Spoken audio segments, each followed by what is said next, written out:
Before we even begin, just know that an hour ago we were set up outside.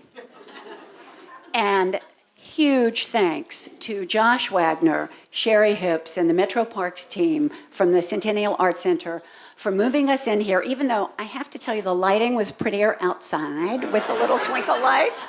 But really thank you, because you just pulled it off and helped our team. I'm Sylvia Rappaport with the Conservancy for the Parthenon and Centennial Park, and I have the pleasure to welcome you and to thank you for joining us tonight. I also have to say that I really want to acknowledge Congressman Jim Cooper, who just shows up and is always the best guy. You just should win best guy always. I see quite a few Conservancy board members here, and I'd really like you to please stand so that we can recognize your leadership and your support, and those on the panel too, who are our board members, and Paula Van Slyke, if you'll wave, our board chair.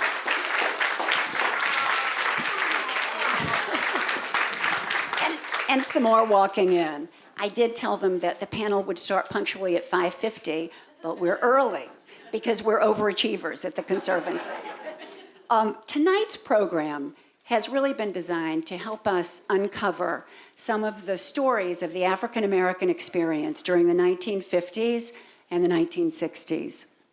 Centennial Park has a rich history, but it's not all so comfortable. We are most grateful for tonight's panelists who will address the uncomfortable history we have in this city.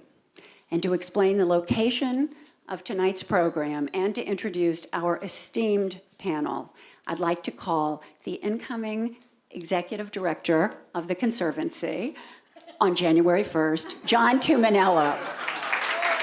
Thank you, Sylvia. Thank you. Thank you, Sylvia. And as everyone said, thank you again. When we were looking at this program and trying to come up with a rain plan in case the weather did not cooperate, we had talked about possibly having it in the Parthenon. And as we were looking at it, we knew that the location was critical to the discussion. And although we realized we would maybe have to cram people into this room, we really could not have this program except on this exact site. So in the 1940s and 50s, this was the swimming pool for Centennial Park. And as most of you probably know, in 1961, in the summer of 61, it was closed as opposed to, instead of integrating it.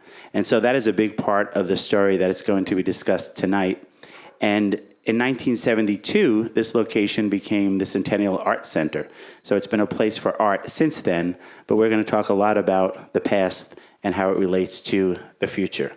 And so first and foremost, thanks, as Sylvia said, to our board. It's wonderful that we had our board members be able to be on this panel. But firstly, to Phyllis Hildreth. This event would not be possible without Phyllis, both spearheading the event and making sure these stories are told. And we're making sure to preserve history on a first-person account, and that's the reason why we're videotaping this tonight. So Phyllis Hildreth from American Baptist College and from the Conservancy Board will be moderating tonight. We have Reavis Mitchell, also from the Conservancy Board and from Fisk University. Howard Gentry, who is the criminal court clerk for Nashville. David Ewing, who is known as the Nashville historian and an attorney and also part of the Conservancy Board, and Monique Odom, who is the director of Metro Parks. So I'm going to turn it over to Phyllis. Thank you again to everyone at the CAC for hosting us tonight. Thank you, John. Thank you, Sylvia. Good evening. Please allow me to express deep and personal gratitude before we begin. I'd like to offer words of thanks to the Conservancy Board, member of the Parks Commission, to all members of Metro government, elected, contracted, and volunteers, especially those who fund, manage, and keep these spaces for our recreation and refreshment. And deep gratitude to the Special Collections Archivists in the Nashville Public Library. Without their work, both those who clipped many of these news articles that we'll be grounding our conversation on over 50 years ago, those who shared them with me a couple of weeks ago, and everybody in between who kept that archive available for us to uncover. We deeply thank the public library and are grateful for their presence in our civic life. Finally, we dedicate tonight's conversation to every child, past, present, and future, who has laughed and loved in these civics park spaces. May they always be able to do so, and may they do so together. All right, in point of personal privilege, I need to thank my pastor, Herbert Lester from Clark Memorial United Methodist Church, who just entered, and the Wednesday night Bible study, who I thought they were going to stay back and pray for me, and they're doing it here. So, yay, they're here as well. Thank you. Centennial Park does indeed hold a special place in the history of Nashville and in the hearts of our community. This space, from its humble beginnings as prime farmland awarded to Anne Robertson Johnson Cockrell, after what author Douglas Ho described as her heroic efforts in an Indian attack on Fort Watauga. I read that on Indigenous Peoples Day, by the way, so we have that. But anyway, awarded to her for those heroic efforts, to its role as a site of the Centennial State Fair celebrating the centenary of this state, to its present, if unofficial, designation as Nashville's Central Park. This is a space that holds monuments, memorials, and memories that both reflect and refract the ways culture, power, and progress touched our lives in this space, in ways of variable visibility and often with disparate impact. Like the Cockrell Springs, for which Miss Ann's farm was named, some of these histories have been paved over, tucked away, and silenced. But recently, it has been the work of the Conservancy to uncover, restore, illuminate, and celebrate the beauty of this space, both natural and cultural, and make it even more available and accessible to all. This is how we find ourselves here tonight. This conversation is a part of that ongoing work. But if that's how we find ourselves, why we find ourselves here is entirely another matter. For this space to endure and thrive, our works of restoration must build on solid foundations. For the structures, that means good brick, mortar, and timber. But for the community that does the building, it means truth and trust. For us, the moment of truth came a year ago, 1 week after Charlottesville. After violence sparked by contention over monuments and their meaning, one asked, what can we do? And that question was raised almost exactly a week after that event at one of our park board subcommittee meetings. We did the work of our meeting, but as we do in public grieving, the conversation quickly devolved into, I just can't take it. What can we do? And so that was the question, what can we do? After deep silence, the response bubbled up. We will do what we can, where we can, with the tools at hand.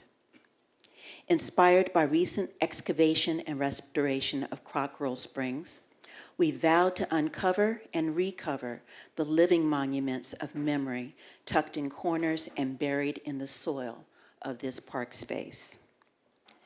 The historian Olivette Otelli, whose work centers on the link between history, memory, and geopolitics, she's a French-British African historian who's writing currently. Follow her on Twitter, her work's amazing. She calls this type of excavation the work of visiting reluctant sites of memory. Reluctant sites of memory. She joins other contemporary public historians in calling us to work that shows how declaring, even narrating one's own story, instead of having one story told by another, empowers individuals and communities. Nashville, tonight we will together hear more of our story, told from those who hold the memories and the knowledge. We will proceed now to the panel discussion, and we will move in order. I will pose a question to one of the panelists. They will have 10 minutes to answer, and then we will move on. At the end of that time, we're going to be privileged to sit at their kitchen table while they have a 20-minute roundtable discussion with each other, where they will ask each other questions and answer them and get into it. And I hate to be the one that's going to have to call time, but we will. So with that, let's get into it. Dr. Mitchell, Professor Mitchell. The Special Collections Archives at Nashville Public Library hold recollections of folk fondly recalling Centennial Park as our park, where no adult needed to accompany you if you were big enough to find your way there. It was Nashville in the 1930s and early 1940s, and there was nothing to fear. It was a fine place to be, wrote Helen Sharp. Professor Mitchell, would this have been true for African Americans in this park? If not, where was our park? Tell us about our history here in this space. Well, thank you. It's a pleasure to be here. It's a pleasure to see so many people interested in recreation and history in Nashville and the public parks. But you know, before there was public, there was private. And the African American community. Hello? Am I on? Okay. Within the African American community, since the arrival, there's always been a realization of the importance of recreation, of people coming together. About 2 years ago, we were looking out in East Nashville at what's today called Douglas Park. But originally, Douglas Park was a refuge for refugees, possibly runaway slaves. They gathered there, and the community continued to gather there. To understand recreation and parks in Nashville, first of all, you have to understand Nashville in the pre-Civil War South. You have to understand what Nashville was. Nashville was not gone with the wind. It was not cotton plantation slavery here. Certainly there was slavery, but there was industrial commercial slavery. Much of the ugliness of slavery wasn't that apparent in Nashville because of the prosperity that existed. There were farms, you might call them plantations. I was speaking to a member of the Hadley family this morning at an event, and I was saying, well, you can call it a plantation, but it was actually a large farm in urban Nashville which grazed crops and whatever. That was the plantation. You had much industrial slavery. You had many African Americans as slaves out in South Nashville. They lived on Wharf Avenue. But there was also a large free black population. I hope you'll understand that anything worth having, my folk gonna have some of them. And there's a whole lot of black folk who were free. How'd they get free? By any means necessary, it was worth having. And they existed in Nashville, Tennessee. With regard to parks and recreation, the first parks were operated by the first organizations. First Colored Baptist Church maintained a park and a park-like setting. Gay League Christian Church operated a park-like setting. There were many parks and private parks. So you don't need the authorization of a community to have parks.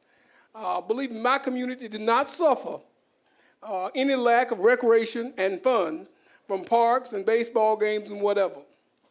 I see a trustee of Fisk University sitting here, and I enjoy telling the story where in 1896, the biggest social event in Black Nashville was the annual football game between Fisk and Meharry, until the Sons of Milo, the Fisk football team, defeated the Meharry Doctors by a score of something like 47-0. That would take place in the center yard there of what's today the Oval at Fisk University. That was a park. There are pictures in the Nashville Globe. People were decked out. You could see the finery. People enjoyed it. Also, that occasion, Dr. Hubbard announced he was discontinuing football at Meharry. He thought young physicians didn't have time to play football.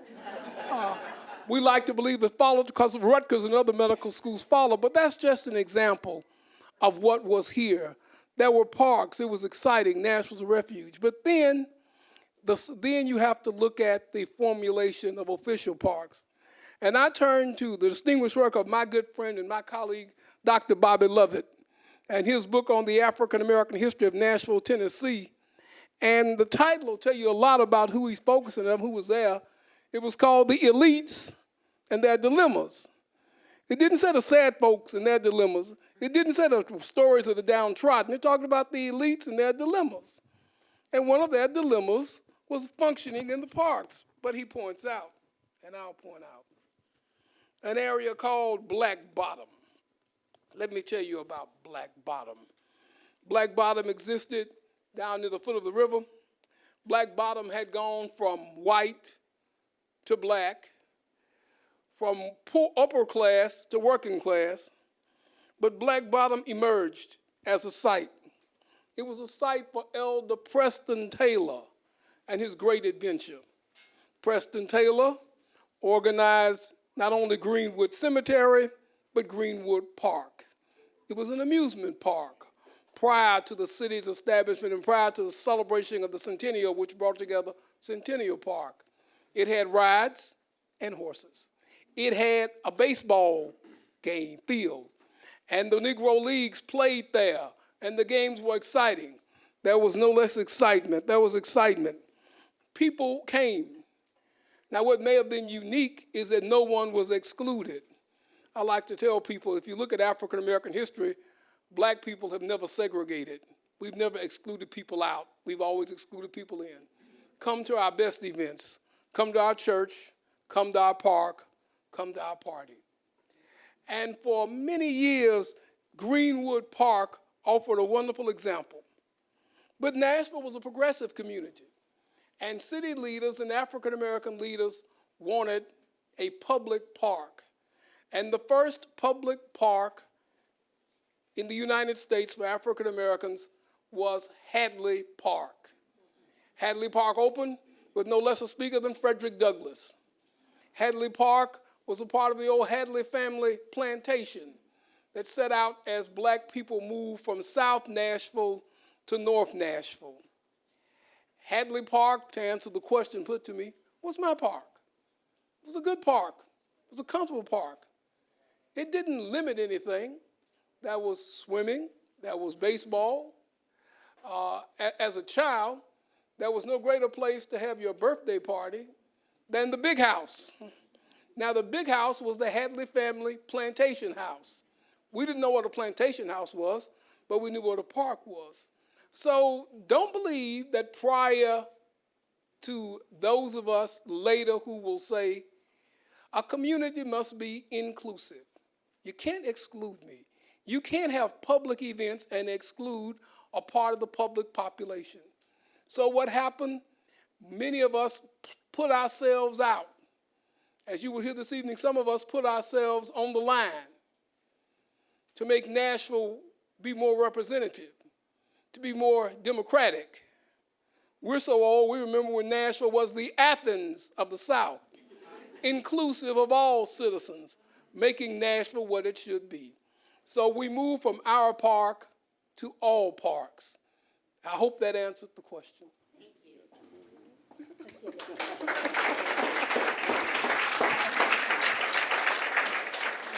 Thank you, Dr. Mitchell.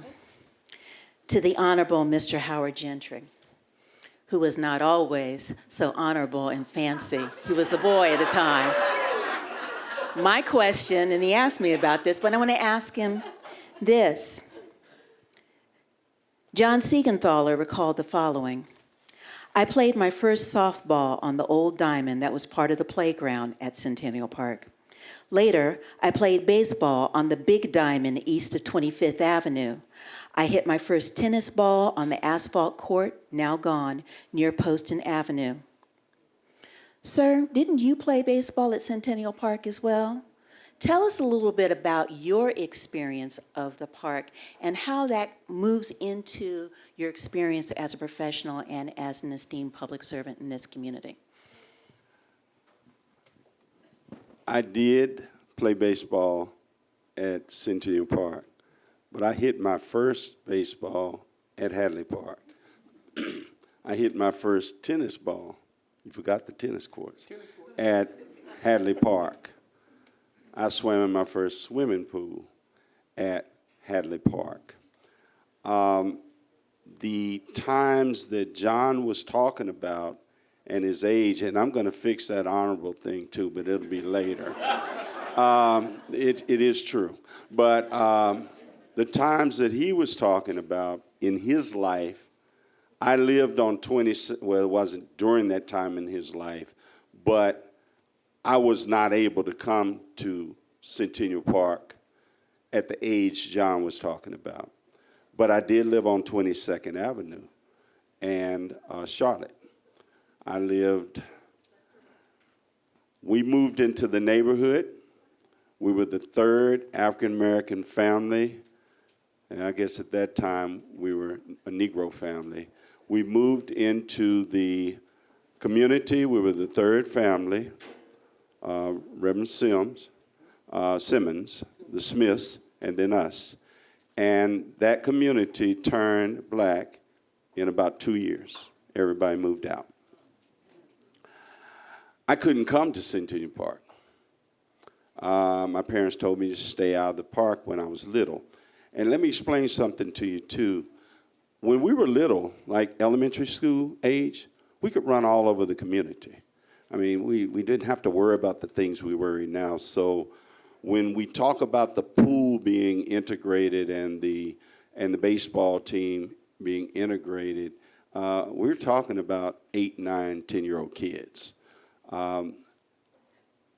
I was on the first team that integrated Little League Baseball, which was called then Junior Knothole Baseball. We used to come on into the park.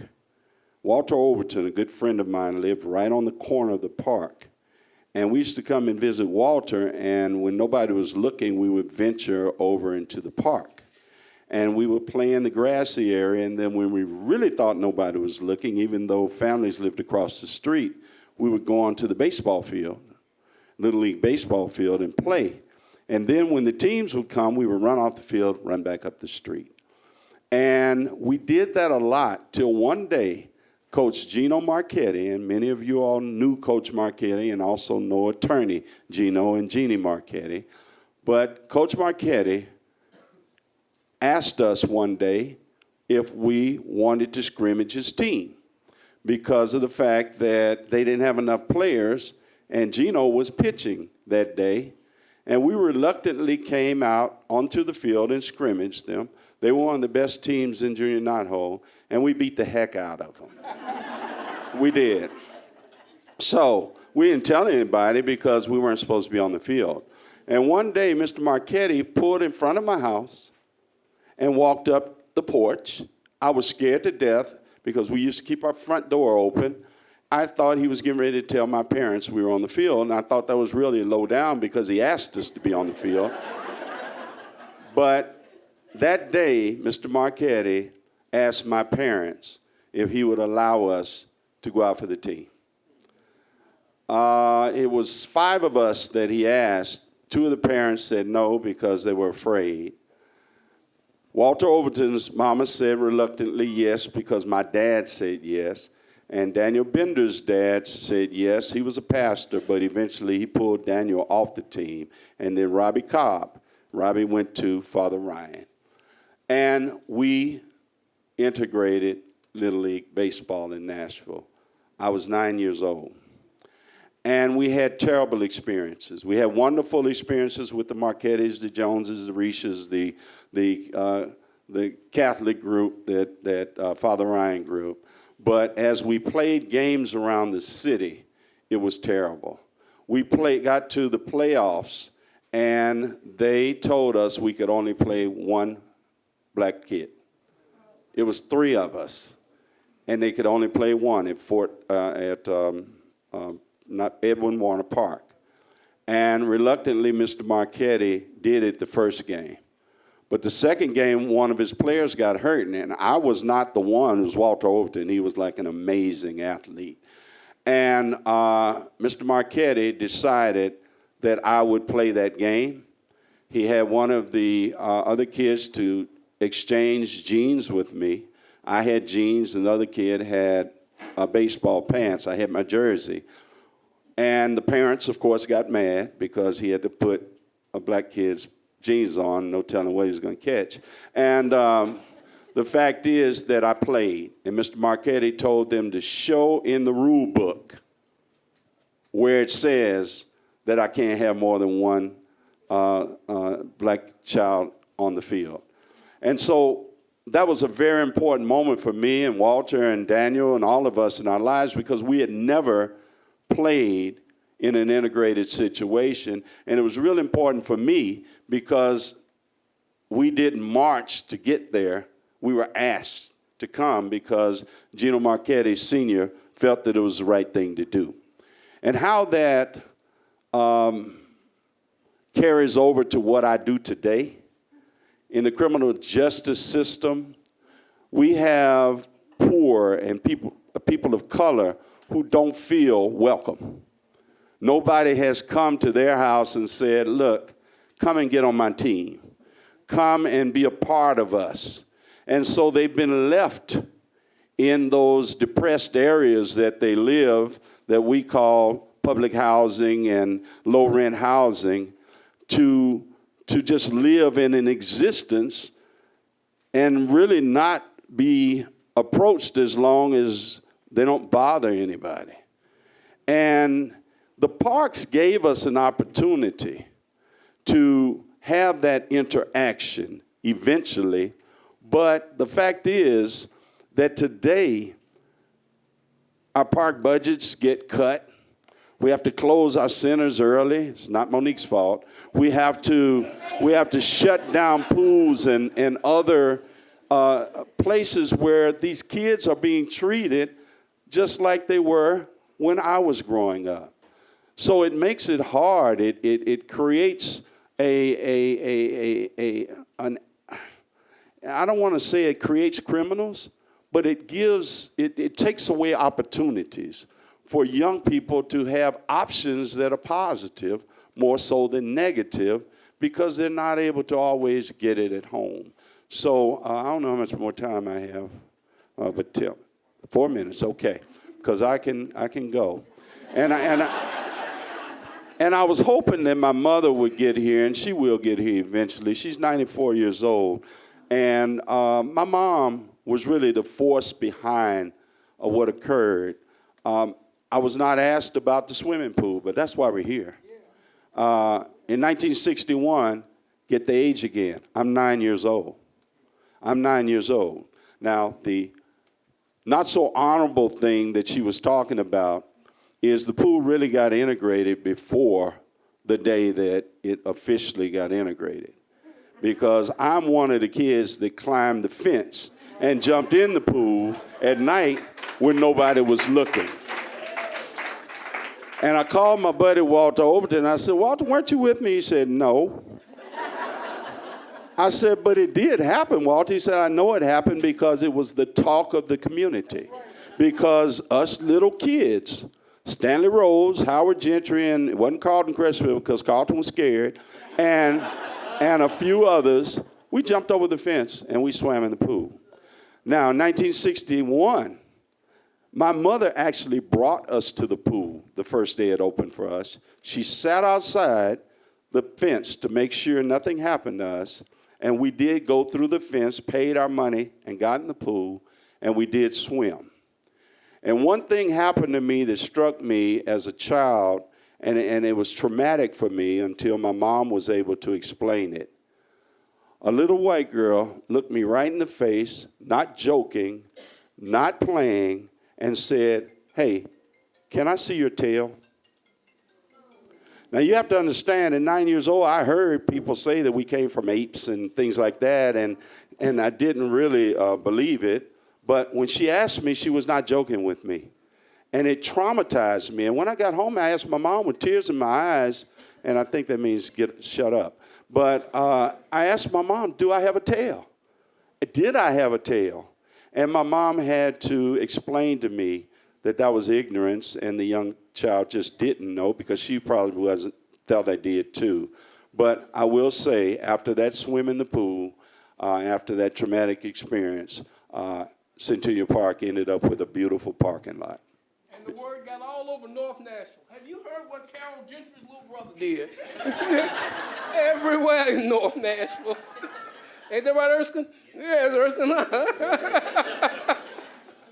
You can tell that I have been struggling with my honorifics, and as I was standing over there, I realized that we have a cultural sort of convention, I think, if you will, to recognize the last highest elected office that somebody held. And I know that you're the clerk now, but when I first came to Nashville 14 years ago and I was learning about our history, I knew you as Mr. Vice Mayor. So thank you, Mr. Vice Mayor, for those words. Thank you.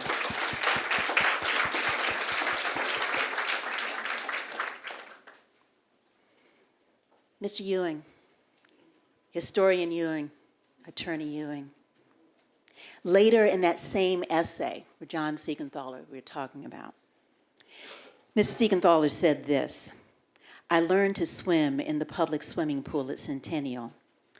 Years later, when Nashville resisted integration, the city closed the swimming pool rather than give African American kids a place to learn to swim. The pool was covered over and converted into an arts center. As Nashville's public historian, what more do we need to know about this chapter in our history? It was thank you for organizing this and coming up with this idea and bringing us all together. It is something that we have talked about in small groups over the years, but not large groups and not everybody. And I think this is helpful for us to know where we came from and kind of the struggle, because there was struggle, even if it meant climbing a fence at night and diving in a pool without a lifeguard. That's a struggle. Nashville was a segregated city. The parks were segregated. As Dr. Mitchell pointed out, the park board took the name off of Frederick Douglass Park, one of the most famous African Americans of the 19th century, changed it to Douglass with one S in the 30s. And it was a time that we have to even go back further when you talk about Hadley Park. Hadley Park was, as Dr. Mitchell said, the first African-American public park in America. And it was opened by a very famous mayor of Nashville, Hillary House, who was mayor for 21 years, who had a great constituency of African Americans, poor people, labor unions, Catholics, bootleggers, everybody except the kind of Nashville elite. And they kept him in office. And Hillary House established Hadley Park in 1912. It opened on July 4th. Hillary House was also the one that started Frederick Douglass Park in the 30s. And the park board back then kind of did their own thing, and they took the name off. So let's fast forward to 60s and civil rights. There was a year after John Lewis, Diane Nash, and many of the others, and I see Kwame Lillard here, who we need to acknowledge because he was one of those kids in 1961. And Kwame has probably been arrested more than all of us combined in this room, Howard. You would know that. And for social justice. And we wouldn't be here today if it weren't for such defiance and protests and challenging a city and a parks organization to what is a basic, fundamental, interesting thing for kids to do during the summer and during the school year. Think about how hot it's been lately. And when you're a kid, you want to go in the pool. And so all these kids, you could look at the pool if you lived near here, if you were African American, but this wasn't your pool. And the city, that was city policy. Interestingly enough, when Howard and Kwame and Matthew Walker, so Kwame and Matthew Walker, there was a great article written about them in the Bitter Southerner, you might have seen that. They were, their parents were very prominent, very well-known Nashvillians. Kwame's father was an elected official in the city council, one of our top leaders. And Matthew's father was a physician at Meharry, my father's mentor. And so these kids were not supposed to get into trouble, but they were their own drummers. And so a year after, think about this, a year after John Lewis and the hundreds of students integrated the lunch counters on Fifth Avenue, pools were still segregated. And this came to a forefront when the neighborhood kids came here and wanted to do what everybody else was doing during the summer. And so, as it was said earlier, we closed our pools. We filled them with cement as opposed to integrate them. They did reopen, sort of, in 1964, but they were limited to kids under 14. And so why do you think they were limited to kids under 14? There's the whole thing about we don't want African Americans and whites to swim together. We surely don't want teenage kids to be swimming together because bad things would happen. And so when the pools had this limited reopening in the 64, it was just for the littlest of kids. So let's talk about Centennial Park. Centennial Park has a long history of entertainment. It was the site of the first Tennessee State Fair that opened here before the Civil War in the late 1850s. And then after that, it had a run here for about 7 years. It was turned into a racetrack, Westside Park, which had horse racing. And then it was the site of the very famous Tennessee Centennial Exposition, which in 1897 celebrated Tennessee's 100th birthday. And in 6 months, 1.2 million people came here, came to Nashville. So if you lived in Nashville, everybody came here. And people ask me all the time, could African Americans come during the Centennial Exposition? Yes, and we actually had a building called the Negro Building during that time. Well, why did we have the Negro Building? The real reason we had the Negro Building, outside of, Atlanta had a model that, you got to show off your great progress of your race or your institutions, but African Americans could go anywhere during the Centennial Exposition except the restaurants. And the Negro Building had its own cafe on the roof. So that was where you get to go to eat. And so it was a very successful exposition, and Nashville was better for it, and we got this great park afterwards. But when you talk about, someone mentioned birthday parties. So African American birthday parties did not happen across the street, where a lot of the white birthday parties happened, and you know where this is, the Hippodrome, famous roller skating rink across the street. And at the Hippodrome, there was also concerts. You'll see an ad in the newspaper, Ray Charles playing at the Hippodrome, in parentheses, whites only. Later on that night, Ray Charles will be on Jefferson Street. Same thing for James Brown. James Brown would play in Hippodrome in front of an all-white audience. And then later, the Late Show would be on Jefferson Street. So I remember talking to an African-American woman in her 90s about 20 years ago about Centennial Park.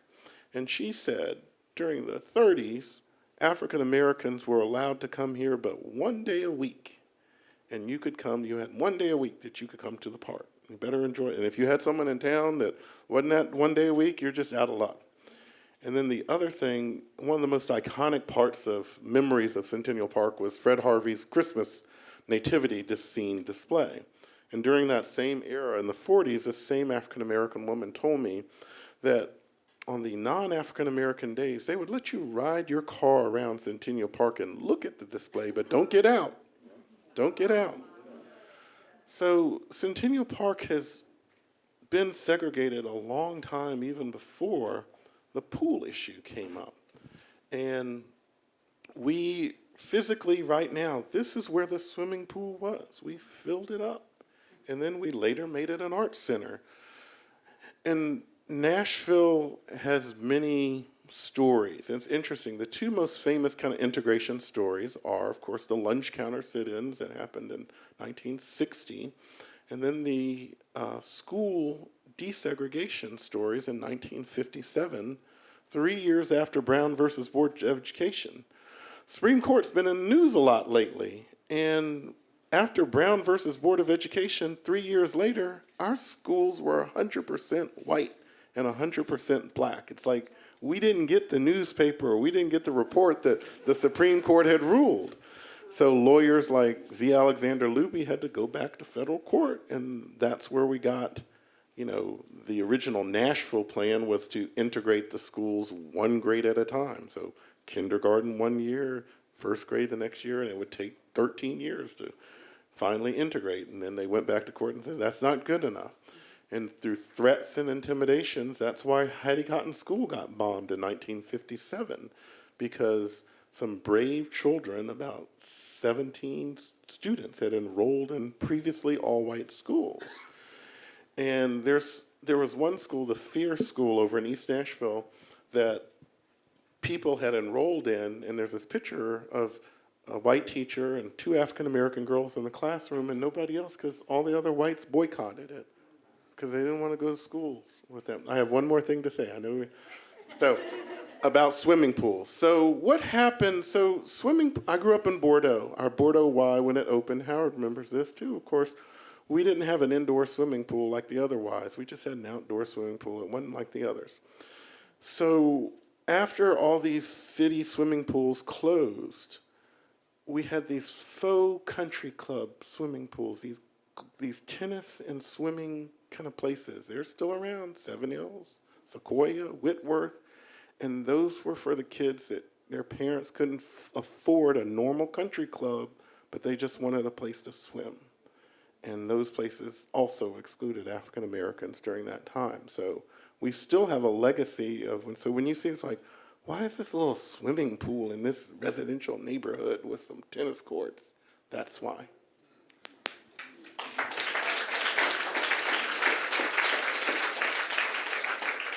You connected so many dots for us. I think, again, we talked about refracted histories. I watched heads nod all throughout that, but different heads at different times. Thank you for making the connections. Yes. Oh, please. I'm sorry. Wait a minute now.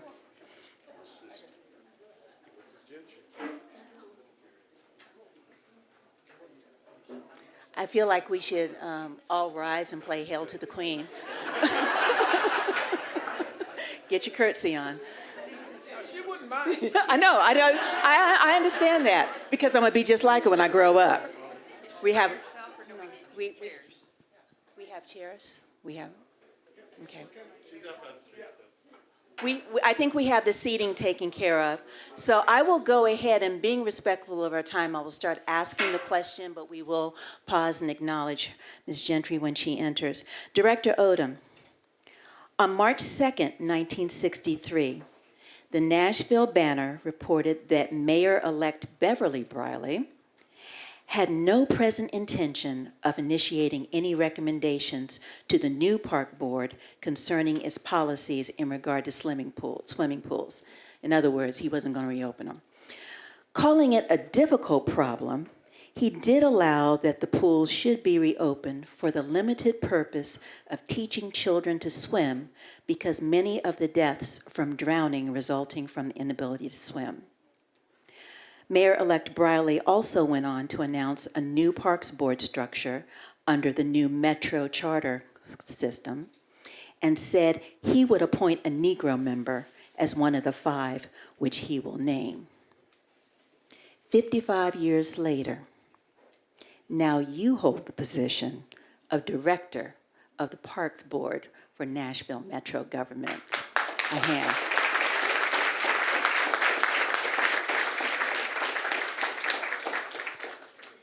And it is so timely to make that acknowledgement as let us rise and just greet our elder here.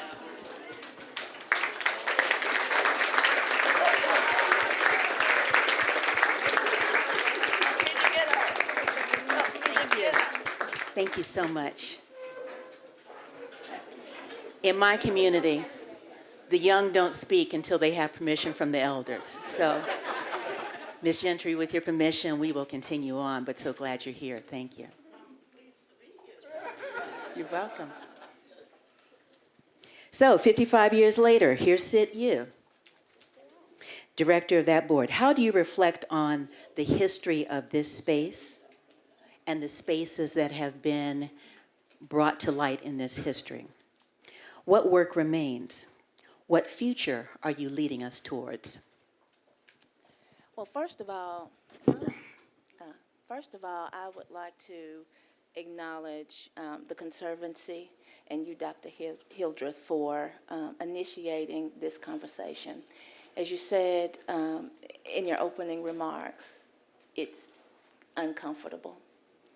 It is, and to borrow from Al Gore, an inconvenient truth. It is. And while it is challenging to sit and reflect and discuss, I have said to many, it is so necessary. It's necessary for us here in Nashville to have these kinds of honest and truthful conversations in order to progress. We see glimpses of progress and don't want to count those as window dressing, including me being the first female African American parks director. I don't want that to be window dressing. I want it to be meaningful for us all.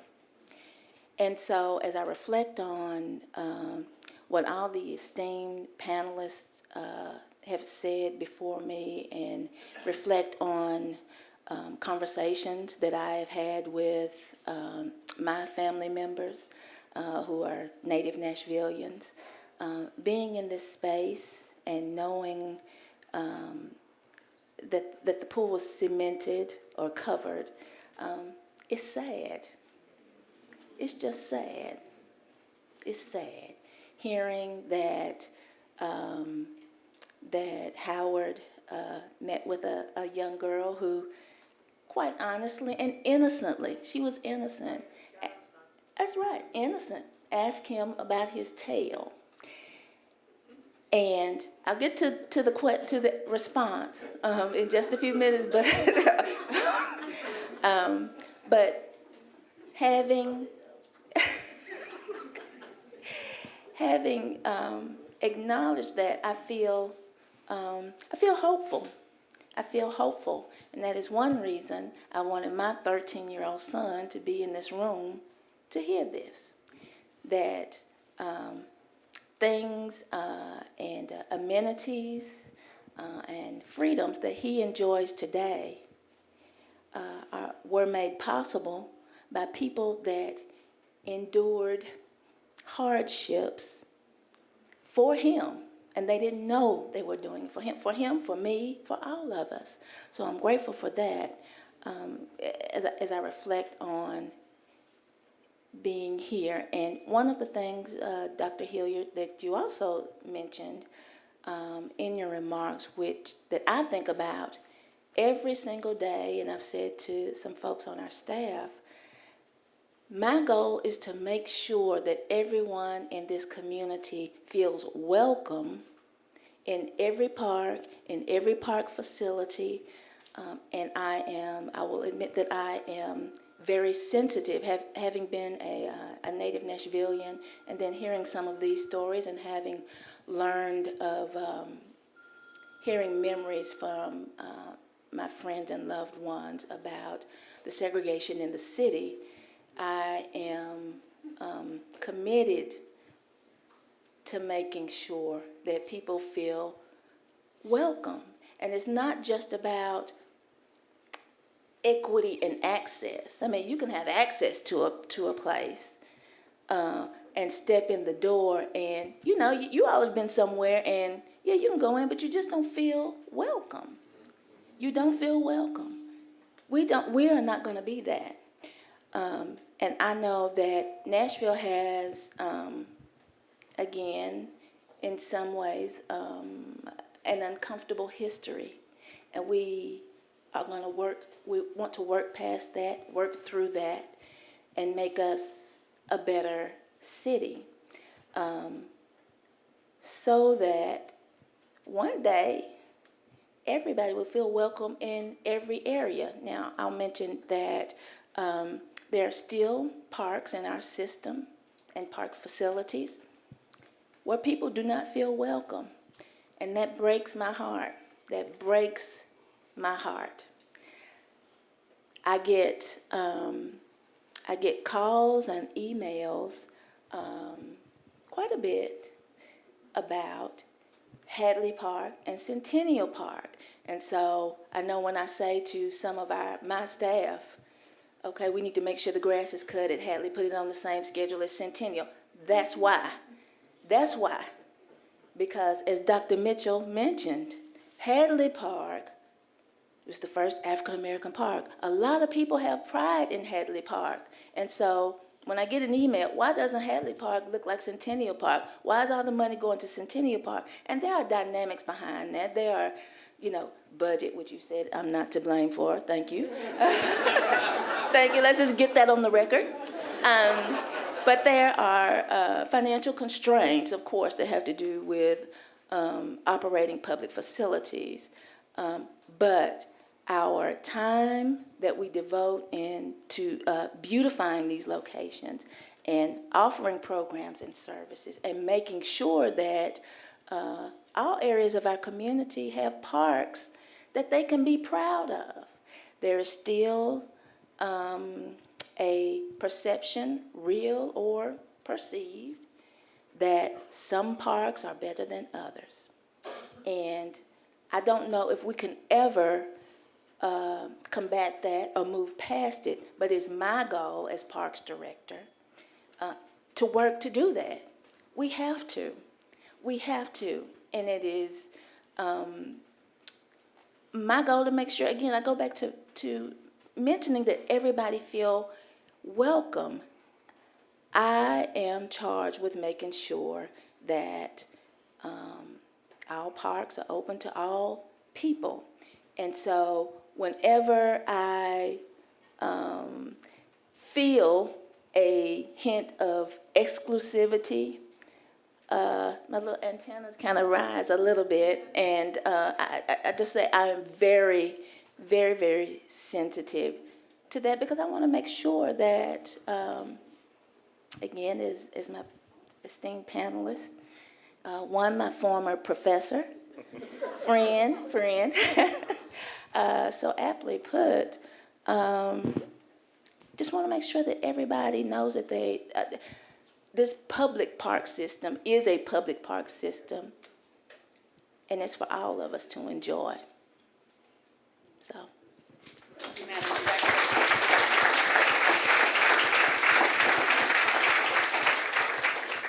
Ooh, panel, you've done the hard work, and it got hot in here. So now I'm going to take a seat and cross my legs like the rest of us and throw the mic to you. Wait a minute, I need my timepiece here. Let's pretend I conceived of this as a kitchen table talk, but really, I think what's more apropos is, let us imagine we are out under the gazebo, and it's a little bit cooler, but still warm enough to enjoy that end of summer. And we're doing what we do. We kick back and think through and dream. Talk to each other a little bit. Let us in on what conversation do you have now that the formal program's over. What are you thinking? What do you want to talk about? Let me do boy talk. Mm-hmm. Howard, David, did you hear? Yeah. Did you hear that tradition?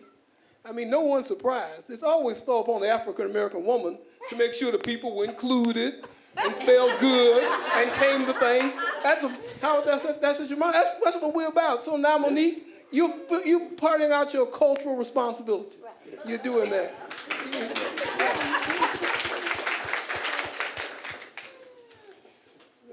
And you better know something else, David. Help me with this one. It's not like we were running around in the black community go, oh man, we sure wish we could go out to Centennial Park and have a good time. But I know Kwame back there, and folks, we got to make these folks live up to their responsibility. Diane did it downtown with the mayor. We got to help these folks grow. We got to bring Nashville into at that time, the 20th century, and make folks take responsibility. And I just want to say, with Kwame sitting here, there's a huge difference between when I swam in the pool and Kwame swam in the pool. It's probably the same day, but when I swam in the pool, I just wanted to go swimming. When Kwame swam in the pool, he knew what he was doing. And it was a whole different mentality when he got in that pool. It was about making a change. It was about creating a change. And when that pool closed and got covered up, it probably affected him a whole lot different than it affected me. And God bless you, and I thank you for being that change agent. I do.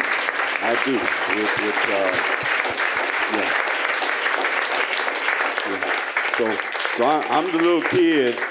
I'm the little kid that jumped over the fence. Kwame probably couldn't jump over the fence. He's too old. But no, he really was. He really was. But knowing Kwame, he would have torn the fence down. And but I do want to say that I'm glad you brought him up here, David, because his presence in that pool meant a whole lot more than mine. So Kwame, tell us about that day. Well, that was the summer of '61. The Nashville movement had become the staging area for the whole Freedom Ride in the country. The office on Jefferson Street saw at least 20 people per day from around the country coming to join the Freedom Ride. There was a lull that day, and Matthew Walker and I, being who we are, were a little bit bored, and we said, let's go start some trouble. So I said, Matthew, drive over to the pool in Centennial, and we're going to take our quarter, walk up to the cashiers, and ask to swim. We knew we couldn't swim, but it was something good to break up the monotony of the Freedom Ride. I mean, everybody can go to jail, get beat up by the cops in Mississippi, but who can go to a pool in Nashville and get thrown out? So Matthew and I decided to come here with our quarter and our towel and walk up to the cashier and say, we want to swim. Because the cashier turned red as a beet, and started talking to the manager. The manager called the mayor, and about 10 minutes later, they told me and Matthew that the pool was closed. So, and that they're going to drain the pool while we're standing there. So I said, Matthew, go around the back and see if that's true. White folks lying, they lying, they ain't going to drain that pool. There's water in that pool. Matthew walked around, and sure enough, came back 10 minutes later, the water was receding. So then we said, what are we going to do? We were thinking, and sure enough, they almost saw what we were thinking. And then they said, and you can't go nowhere else because the mayor's going to close all the pools. And he did.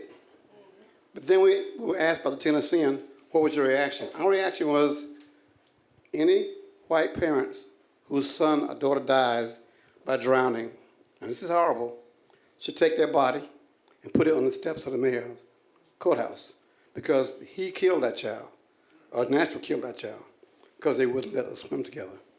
That was in the Tennessean, and we felt kind of responsible, but we knew that out of change, sacrifice happens. Everybody suffers.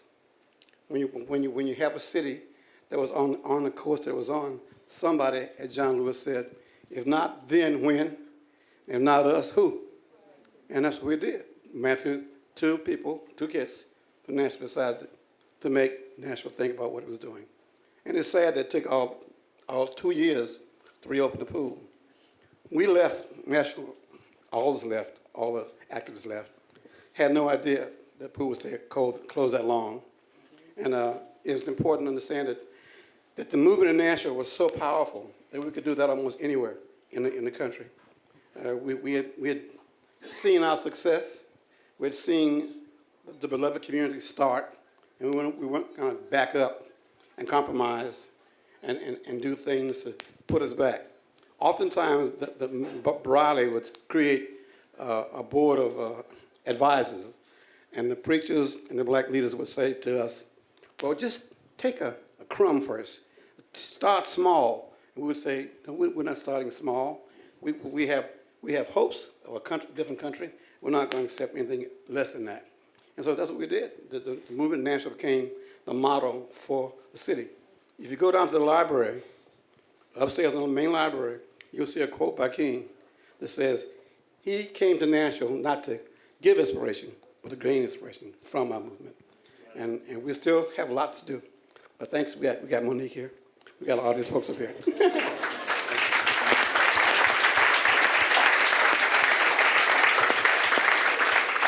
Kwame, thank you. Thank you.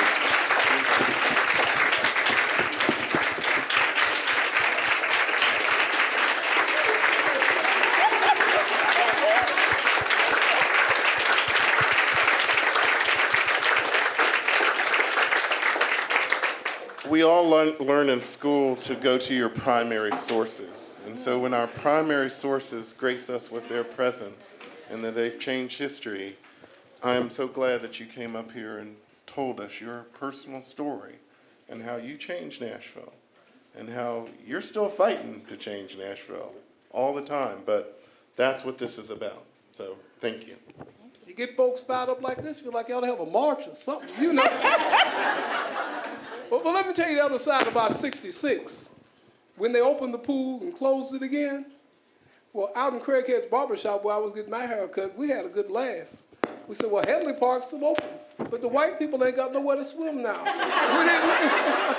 So, you know.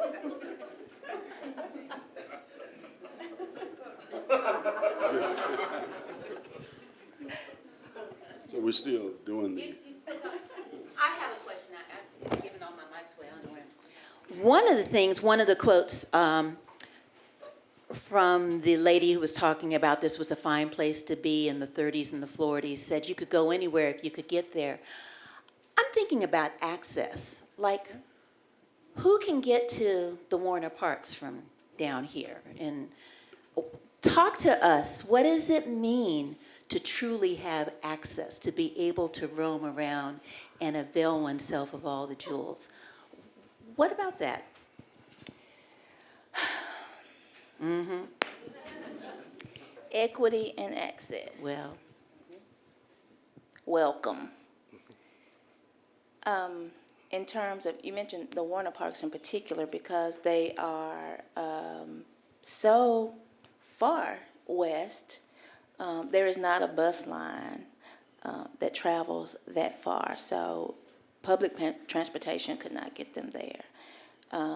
One of the things that I have recently been talking about our friends group, Friends of Warner Parks, in particular about Warner Parks, is marketing, broadening the marketing to the wider Nashville community.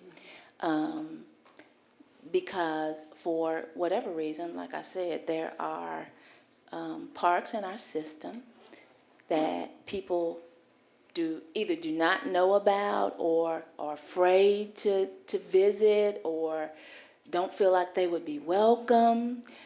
And so, again, a part of my goal and role is to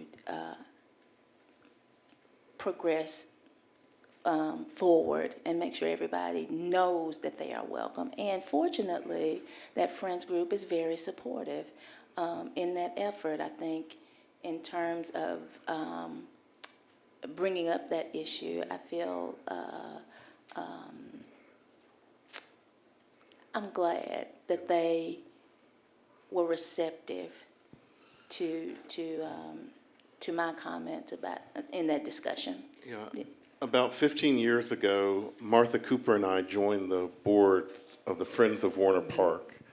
And I'm pretty sure I was the first African-American board member 15 years ago then. I guess Francis Guest was busy.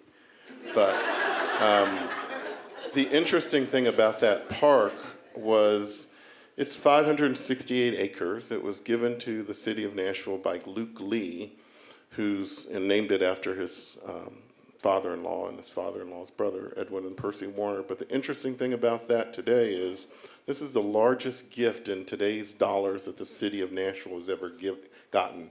In today's dollar, 568 acres of Belmead real estate is probably close to being worth $1 billion.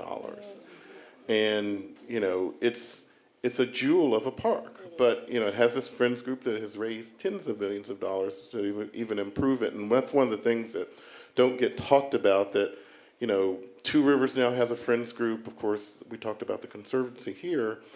Some of these other parks, including Hadley, needs a friends group.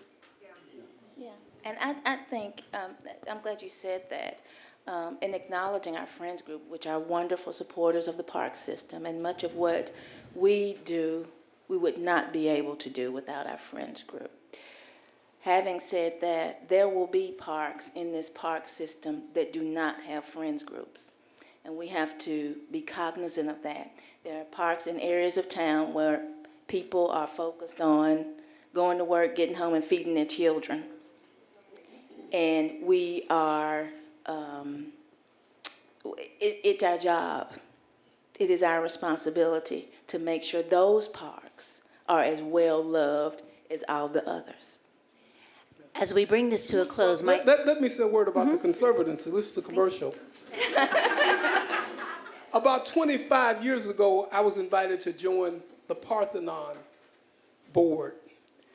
And I said, but that's not my park. I was encouraged at the time that it is your park. It's everybody's park. We have our community parks, but Centennial Park is the central park of Nashville. You are welcome to have all of your other neighborhood parks, but this is a central park. It belongs to all the people of Nashville, to all our tax dollars. And now the Conservancy sees as its mission, with Children's Corner, with everything else, with the music. The Fisk Jubilee singers have been here. The art of Fisk has been displayed. The story of the Olympics in Tennessee State has been a part of this venue. This must be everyone's park. The great thing about your history, you don't need to cover it up. We learn the lessons, we learn from the mistakes of the past, and that's how we plan for the future. That's right. And that's what must happen.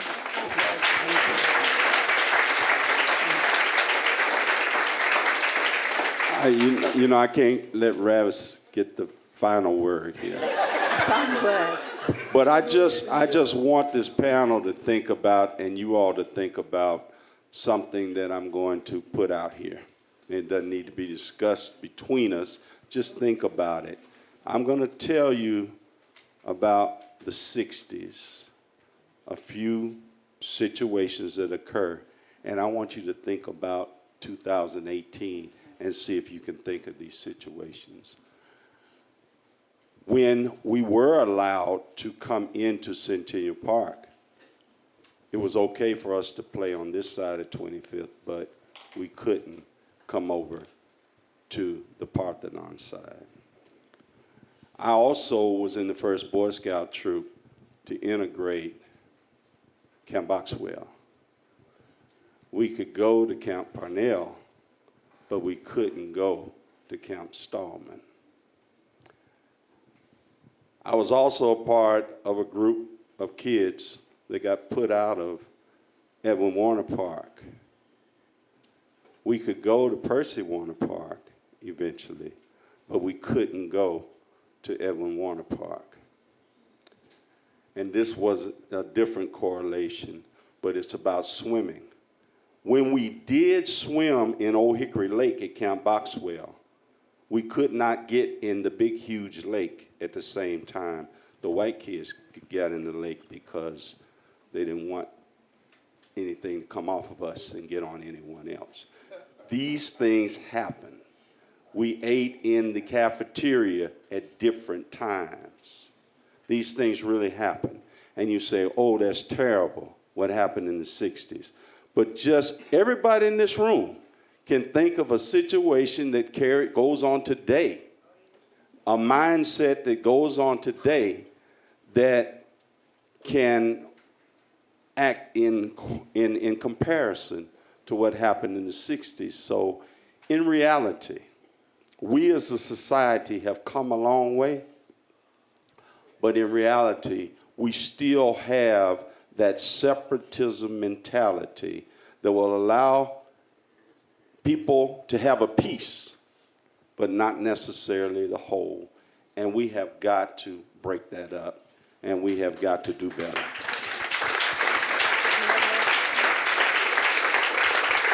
And we've all got to go to the polls, to the ballot box, and make those changes happen, because that's where it happens in America. Thank you, Congressman Cooper, for your efforts on registration and everything this year for businesses and institutions in Nashville. It's been great. You have heard the benediction. Let's just give another round of applause to this fantastic panel. Dr. Reavis Mitchell, the Honorable Howard Gentry, the esteemed David Ewing, and Director of Parks, Monique Odom.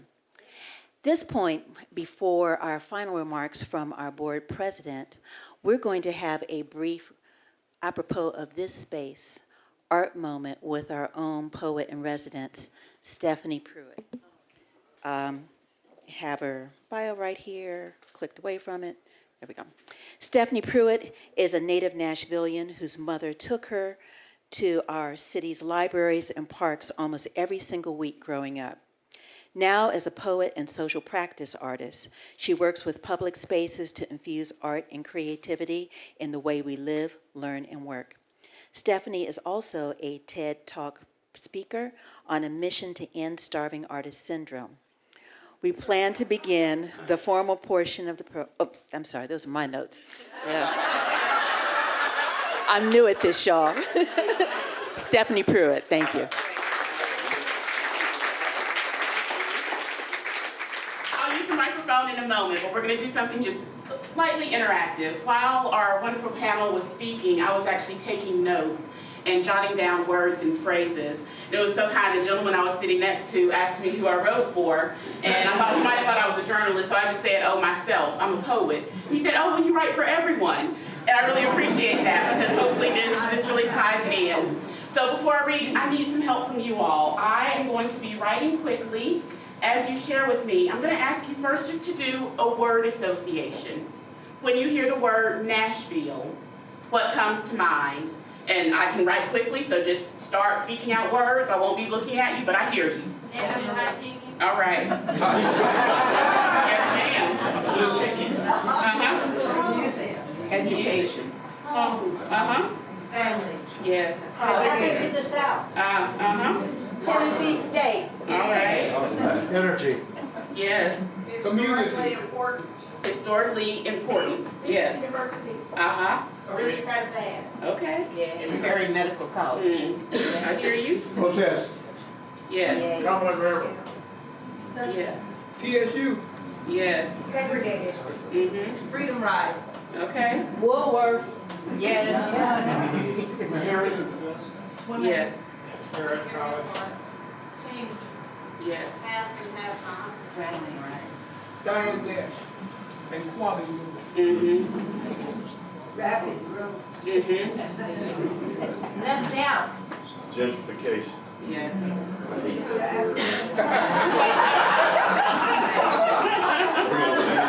All right, so and I'm going to shift our prompts just a bit.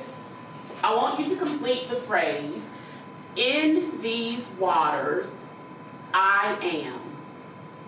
In these waters, I am. So the name of our talk has been Wade in These Waters, right? Okay, so in these waters, I am. Strong. Safe. Healed. Hopeful. White. Worried. Buoyant. Expect washed. Oh. Free. Welcome. Unwelcome. Okay. Now I need someone just to make some water noises, so that nobody feels really weird. Can everybody make some water noises? There we go. Give me 20 seconds to work this out. 20 seconds, I can do it. 20 seconds of water.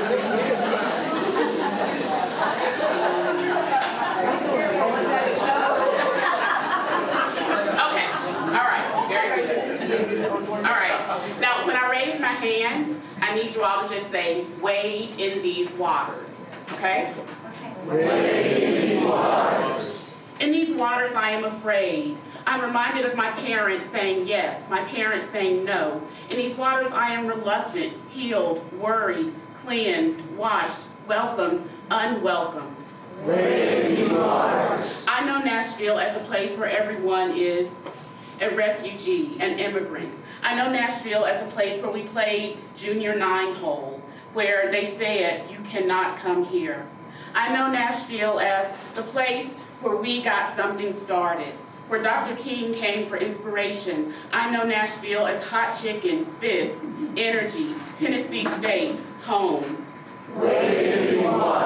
We want to see finery, empowerment, our 13-year-olds who hear this story. We want to see it is not just ours, but for all. We want to see the one kid who jumped the fence and got in the pool. We want to see the Lillards, the Gentrys, the Walkers, the Lubies, and all the names we've yet to speak. We want to see the difference between the piece and the whole. Here we wade through reluctant sites of memory, parks and plantations, the black bottom, the elite, and inconvenient truth, the personal and public stories, the story of funding and friends groups. Here we wade in the gaps, in the lunch counters, the pools, the schools, the racetrack, the Centennial Expedition, Fred Harvey's nativity display. In these waters I am safe, I am worried, I am whole and strong. In these waters I am filled with possibility. In these waters I am 9 years old in 1961. In these waters, my parents were one of the 3 who said, go. In these waters, Coach Marchetti asked us to scrimmage. In these waters, there are gaps that we are filling in. There's trauma. There are refracted histories. In these waters, there is a difference between you and me and where we all live. I know these waters, I know this city, I know this place as the Athens of the South, where Hillary House minted Hadley Park, Frederick Douglass Park, but the S was dropped. I know this place. It is where we come, we bring our best. It is where we invite you to our church, our parties, our parks. It is where we see a glimpse of the other side. There is rapid growth here, gentrification, the haves and the have-nots. I hear Diane Nash's name in these waters. In these waters there is family, there is education, music, sunsets, change. In these waters I am strong and I am weak. I hear the sound of protest in these waters. Wade in these waters. Wade in these waters. One more. Wade in these waters.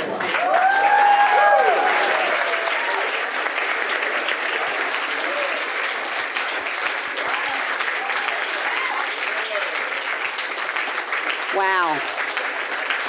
Wow. Woo. Woo, how's that for an ending? Woo, gosh, I'm Paula Van Slyke, board chair of the Conservancy, and I don't think I've ever been more proud of this group tonight. Thank you all so much. It has been just touched me so much.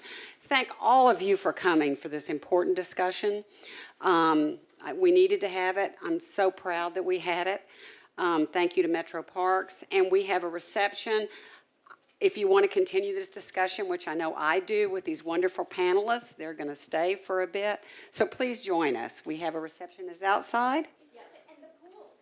And the pool's outside, and it's cool, and it's not raining. Thank you all so much. Thank you.